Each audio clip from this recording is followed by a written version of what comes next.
Welcome to special focus. యుద్ధం కావాలనుకుంటున్నారా? మీ ఊహ కందనంత ఇస్తాం. కిలోల్లో కాదు, భయాన్ని టన్నుల్లో పంపిస్తాం. ఓ అడుగు ముందుకేస్తే శరణు వేడుకుని కాళ్ల మీద పడే బతుకులు. అలాంటిది ఇంత బలుపా? అమాయక ప్రాణాలు తీసి దరిద్ర పని చేసింది కాకుండా యుద్ధం కావాలంటారా? తీసుకోండి. పెహల్గాం ఘటన తర్వాత రగిలిపోతూ భారతావని అంటున్న మాటలివి.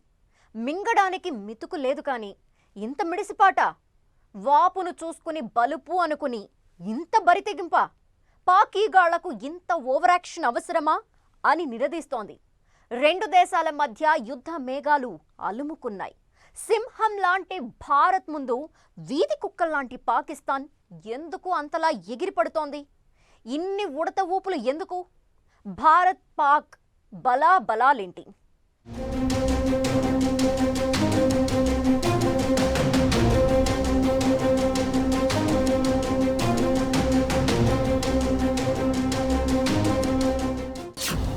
భారత్ పాక్ మధ్య యుద్ధ మేఘాలు. యుద్ధకాంక్షతో రగిలిపోతున్న పాక్. యుద్ధం వస్తే ఎవరి బలం ఎంత? యుద్ధం మొదలు పెడితే పాక్కు ఇత్తడేనా? భారత్ శక్తి ముందు పాకిస్తాన్ ఎంత? పాక్ సగం మిలిటరీ లేచిపోవడం ఖాయమా?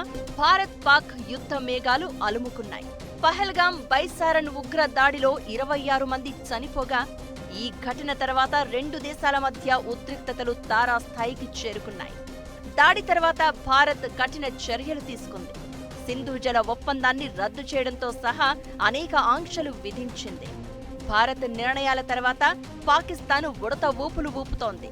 పైకి వార్నింగులు అంటూ ఓవరాక్షన్ చేస్తున్నా లోలోపల వణుకుతోంది. యుద్ధమే వస్తే జరగబోయేది ఏంటో పాకీగాళ్లకు తెలుసు. తమ దేశంలో పరువు కాపాడుకునేందుకు, దేశాన్ని ఏకం చేసేందుకు యుద్ధాన్ని కోరుకుంటోంది పాక్.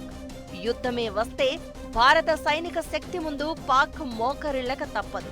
జనాభా పరంగా, సైనిక శక్తి, ఆయుధాలు, ఆర్థిక రంగం, రాజకీయ, అంతర్జాతీయ సహకారం, ఏ రంగం చూసినా ఏ ఒక్క దాంట్లోనూ భారత్తో కనీసం పోలిక కూడా చేయలేని స్థితిలో ఉంది పాకిస్తాన్. పాకిస్తాన్ది ఇప్పుడు దాదాపు అడుక్కు తినే పొజిషన్. ఫైటర్ జెట్లను పరీక్షించడం కాదు కదా, సైనిక వాహనాలకు ఇంధనం కొట్టించలేని పరిస్థితి. అసలు బలమే లేని పాక్ బలుపు చూపిస్తోంది. భారత్తో యుద్ధం వస్తే పాకిస్తాన్ మరింత పాతాళానికి పడిపోవడం ఖాయం. ఆ విషయం పాక్ పెద్దలకు కూడా తెలుసు. అయినా సరే కవ్వింపు చర్యలకు దిగుతూనే ఉంది.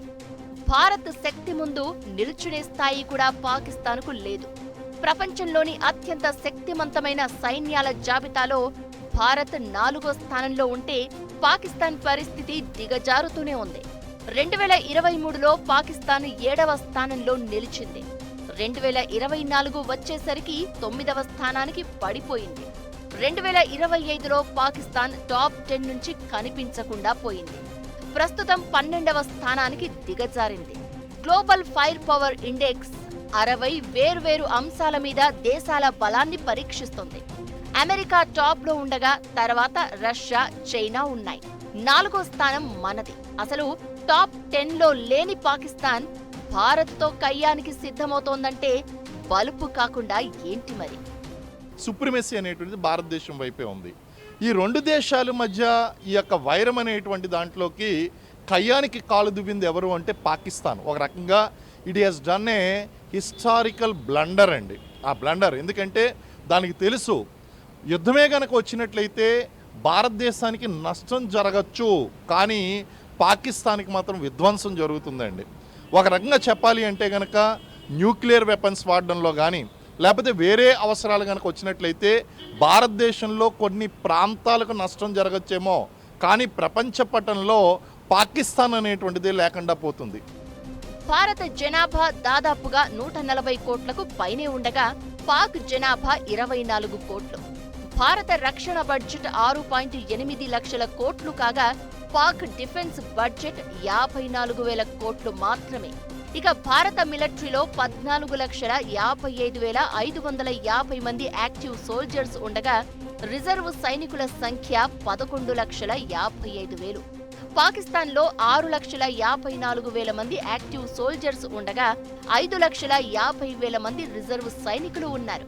భారత్లో 25,27,000 మంది పారామిలిటరీ సైనికులు ఉండగా పాకిస్తాన్ దగ్గర 5,00,000 మంది పారామిలిటరీ దళాలు ఉన్నాయి. ఇక భారత్ దగ్గర 4,201 యుద్ధ ట్యాంకులు ఉండగా పాకిస్తాన్కు కేవలం 2,627 మాత్రమే ఉన్నాయి. మన దేశంలో T-90 భీష్మ, అర్జున్ ట్యాంకులు, బ్రహ్మోస్ క్షిపణులతో కూడిన హైటెక్ వాహనాలు, పినాకా రాకెట్ వ్యవస్థలు ఉన్నాయి. ఇక భారత్లో 1,48,594 సాయుధ వాహనాలు ఉండగా ఇది పాకిస్తాన్ కంటే చాలా రెట్లు ఎక్కువ. పాక్ దగ్గర కేవలం 17,516 మాత్రమే ఉన్నాయి. భారత్ దగ్గర బోఫోర్స్ హోవిట్జర్ తుపాకులు ఉన్నాయి. కార్గిల్ యుద్ధంలో పాకిస్తాన్ను ఓడించింది ఇవే. వైమానిక దళంలో భారత్ సూపర్ స్ట్రాంగ్ గా ఉంది. భారత్ దగ్గర మొత్తం 2,229 ఎయిర్ క్రాఫ్ట్లు ఉండగా అందులో 600 ఫైటర్ జెట్లు, 831 సపోర్ట్ ఎయిర్ క్రాఫ్ట్, 899 యుద్ధ హెలికాప్టర్లు ఉన్నాయి. పాకిస్తాన్ దగ్గర మొత్తం 1,399 విమానాలు ఉండగా వాటిలో 328 ఫైటర్ జెట్స్. ఇక పాక్ దగ్గర ఉన్న వార్ హెలికాప్టర్లు 373 మాత్రమే. భారత్ దగ్గర అటాక్ హెలికాప్టర్లు 80 ఉండగా పాక్ దగ్గర 57 మాత్రమే ఉన్నాయి. భారత్ దగ్గర 6 ఏరియల్ ట్యాంకర్లు ఉండగా పాకిస్తాన్ దగ్గర 4 మాత్రమే ఉన్నాయి.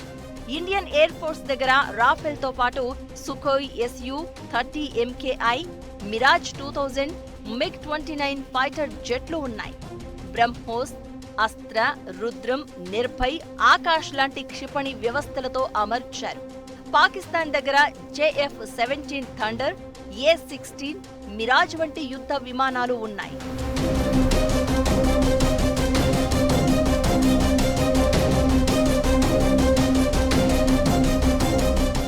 ఇక నావికాదళం బలం ముందు భారత్కు కనీసం పోటీ ఇవ్వలేని స్థితిలో ఉంది పాక్.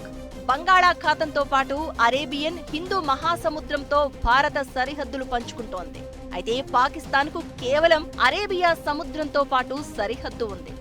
యుద్ధ నౌకలు, జలాంతర్గాముల్లో భారత్తో కంపేర్ చేస్తే పాక్ చాలా వెనక్కే ఉండిపోయింది. భారత్లో మొత్తం 293 నావీ స్థావరాలు, 18 జలాంతర్గాములో ఉండగా పాకిస్తాన్కు 121 నావీ స్థావరాలు, 8 జలాంతర్గాములు ఉన్నాయి. INS విక్రమాదిత్య, INS విక్రాంత్, భారత్కు 2 ఎయిర్ క్రాఫ్ట్ క్యారియర్లు ఉండగా పాకిస్తాన్కు అసలేం లేవు. భారత్ దగ్గర 13 డిస్ట్రాయర్లు, 18 కార్వెట్స్, 14 ఫ్రిగేట్లు, 18 సబ్ మెరైన్లు ఉండగా పాక్ దగ్గర 0 డిస్ట్రాయర్లు, 9 కార్వెట్స్, 9 ఫ్రిగేట్లు, 8 సబ్ మెరైన్లు మాత్రమే ఉన్నాయి. నిఘా నౌకలు భారత్ దగ్గర 135 ఉండగా పాకిస్తాన్ దగ్గర 69 మాత్రమే ఉన్నాయి. ఇండియన్ నేవీలో 1,42,252 మంది యాక్టివ్ సైనికులు ఉన్నారు. ఇది పాక్ తో కంపేర్ చేస్తే చాలా రెట్లు ఎక్కువ. ఇవన్నీ చూసి కూడా పాకిస్తాన్ ఇప్పుడు యుద్ధానికి ముందుకు వస్తే ఆ దేశానికి మిగిలేది చిప్పే. పాక్ కి బుద్ధి చెప్పేందుకు భారత బలగాలు దూసుకుపోతున్నాయి. మీలా ఉడత బెదిరింపులు కాదు, భయం ఎంత భయంకరంగా ఉంటుందో చూపిస్తాం అన్నట్లుగా పాక్ వైపు భారత సైన్యం దూసుకుపోతోంది. అసలు ఇండియాకి సైన్యం పరంగా పోటీనే కాదని, పోటీ ఇవ్వలేమని తెలిసి కూడా పాకిస్తాన్ ఎందుకు తోక జాడిస్తోంది?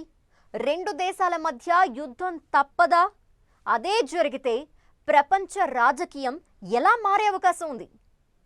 2 దేశాల మధ్య యుద్ధం తప్పదా? పాక్ ఆర్మీ ఎందుకు యుద్ధం కోరుకుంటోంది? యుద్ధం జరిగితే పాక్ పరిస్థితి ఏంటి? పాక్ మిలిటరీ వాషౌట్ అయిపోతుందా? భారత్తో కంపేర్ చేస్తే పాక్ సైనిక పరంగా చాలా వీక్. అయితే 2 దేశాల దగ్గర అణ్వాయుధాలు ఉన్నాయి.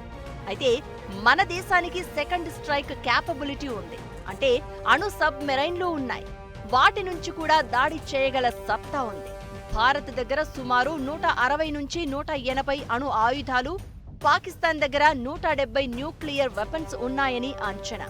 2 దేశాలు కూడా మ్యూచువల్ అష్యూర్డ్ డిస్ట్రక్షన్ సిద్ధాంతాన్ని ఫాలో అవుతున్నాయి. అంటే ఒక దేశం అణ్వాయుధ దాడి చేస్తే మరొక దేశం ప్రతిదాడి చేస్తుంది. ఇప్పుడే కాదు, గతంలోనూ సరిహద్దుల వెంట ఏం జరిగినా తమ దగ్గర న్యూక్లియర్ వెపన్స్ ఉన్నాయని మురిగే పాకిస్తాన్ యుద్ధం మొదలైతే ఏం చేస్తుంది అన్నదే టెన్షన్.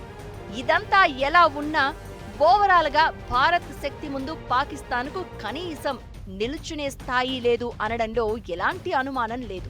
అతిపెద్ద ఆర్థిక వ్యవస్థ, అధిక మానవ వనరులు, అత్యాధునిక ఆయుధాలు భారత సైన్యాన్ని శక్తివంతంగా మార్చాయి.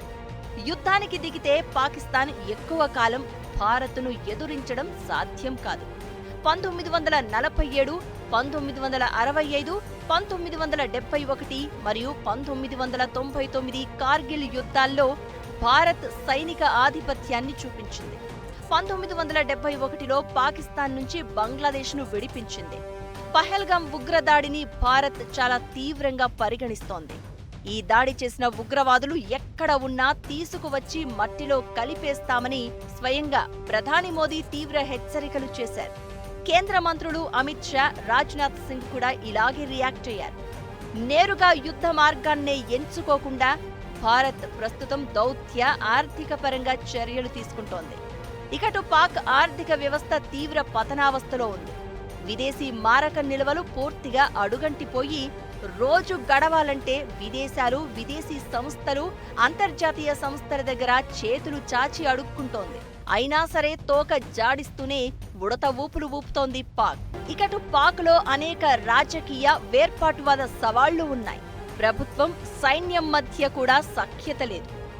ఒకవైపు ప్రత్యేక దేశం కోసం ఎప్పటినుంచో డిమాండ్ చేస్తున్న బలూచిస్తాన్ ఇటీవలి కాలంలో పాక్కు పెద్ద తలనొప్పిగా మారింది.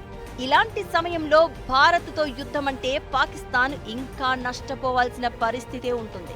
అసలే సంక్షోభంలో ఉన్న ఆర్థిక వ్యవస్థ పాక్ యుద్ధానికి దిగితే మరింత దిగజారే అవకాశం ఉంటుంది. ఇది పాక్ను మరింత దివాళా తీసేలా చేస్తుంది. ఇకటు ఇండస్ వాటర్ ట్రీటీ సస్పెన్షన్తో నీటి కొరత తీవ్రమయ్యే అవకాశం ఉంది. వ్యవసాయం, ఆహార ఉత్పత్తిని దెబ్బతీస్తుంది. పాకిస్తాన్ యుద్ధానికి దిగితే సామాజిక అస్థిరత, ఉగ్రవాద గ్రూపులు బలపడడంతో పాటు శరణార్థుల సంక్షోభం పెరిగే అవకాశం ఉంటుంది. ఇక పాకిస్తాన్కు చైనా మద్దతు, భారత్కు అమెరికా, రష్యా దేశాల సపోర్ట్ ఉండడంతో ఈ సంఘర్షణ ప్రాంతీయ సమస్య నుంచి అంతర్జాతీయ సంక్షోభంగా మారే ప్రమాదం కూడా ఉంటుంది. పాకిస్తాన్ ఆర్థిక వ్యవస్థ అనేటువంటిది తిరిగి కోలుకోలేనంత విధంగా దెబ్బపడుతుంది. అదేవిధంగా భారతదేశం మీద కూడా కొంత ఆర్థికంగాను, అలాగే జన నష్టపరంగాను, అన్ని రకాలుగాను కూడా కొంత ఎఫెక్ట్ అయితే పడుతుంది. కనీసం ఒక 20-30 సంవత్సరాల అభివృద్ధి అనేటువంటిది వెనక్కి వెళ్ళిపోతుందండి. ప్రపంచ దేశాల్లో చూడండి, ఇప్పుడు భారత్ అనేటువంటిది ఆర్థిక శక్తిగా ఎదుగుతుంది. ఈ ఎదుగుతూ ఉన్నటువంటి సమయంలో ఈ యుద్ధం అనేటువంటిది వస్తే పాకిస్తాన్కి సమూలంగా సర్వనాశనం తప్పదు. భారతదేశం మీద కూడా కొంతవరకు ఎఫెక్ట్ అనేటువంటి పడుతుందండి.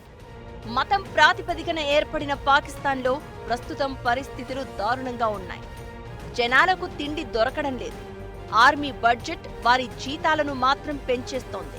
దీంతో జనం రగిలిపోతున్నారు. తాము వేరు పడతామని బెలూచిస్తాన్ ఉద్యమం చేస్తుంటే ఖైబర్ పంక్తుత్వా, సింధ్ రాష్ట్రాలు కూడా పంజాబ్ జనాల ఆధిపత్యాన్ని సహించడం లేదు. ఇలాంటి పరిణామాల మధ్య దేశం జనాలను ఏకం చేయాలంటే యుద్ధమే మార్గం అన్నట్లుగా పాకిస్తాన్ భావిస్తున్నట్లు కనిపిస్తోంది. భారత్తో యుద్ధానికి దిగేందుకే పహల్గాం ఉగ్ర దాడికి పాల్పడినట్లు తెలుస్తోంది. పాక్ ఆర్మీ చీఫ్ ఆసిమ్ మునీర్ మాటలు చెప్తోంది అదే. కశ్మీర్ జీవనాడి కోసం, దానికోసం పోరాడుతున్న వారికి సాయం చేస్తామని చెప్పాడు. పరోక్షంగా ఉగ్రవాదానికి మద్దతు పలికాడు. పాక్లో ప్రస్తుత విభజనను మతం పేరుతో ఒక్కటి చేయాలని చూస్తున్నాడు. కావాలని భారత్తో యుద్ధాన్ని కోరుకుంటున్నాడు. అయితే భారత్ సీరియస్గా ఉంది. అంతు తేల్చేందుకు రెడీ అయ్యింది. ఇదే పాక్ వెన్నులో వణుకు పుట్టిస్తోంది. భారత్ పాక్ మధ్య ఉద్రిక్తతలు ఆకాశాన్ని తాకుతున్న వేళ అమెరికన్ ఇంటెలిజెన్స్ సీక్రెట్ రిపోర్టును బయటపెట్టింది. భారత్ను చూసి పాకిస్తాన్ ఎంత భయపడుతుందో ఆ నివేదిక చెప్పకనే చెప్తోంది. భారత్తో మరో యుద్ధం జరిగితే తమ దేశం మొత్తం కాకపోయినా మిలిటరీ నాశనమవుతుందని పాక్ సైనిక నాయకత్వం భయపడినట్టు 1993 నాటి సెంట్రల్ ఇంటెలిజెన్స్ ఏజెన్సీ రహస్య నివేదికను బయటపెట్టింది. ఇకిప్పుడు యుద్ధానికి దిగితే పాక్కు ఇత్తడైపోవడం ఖాయం.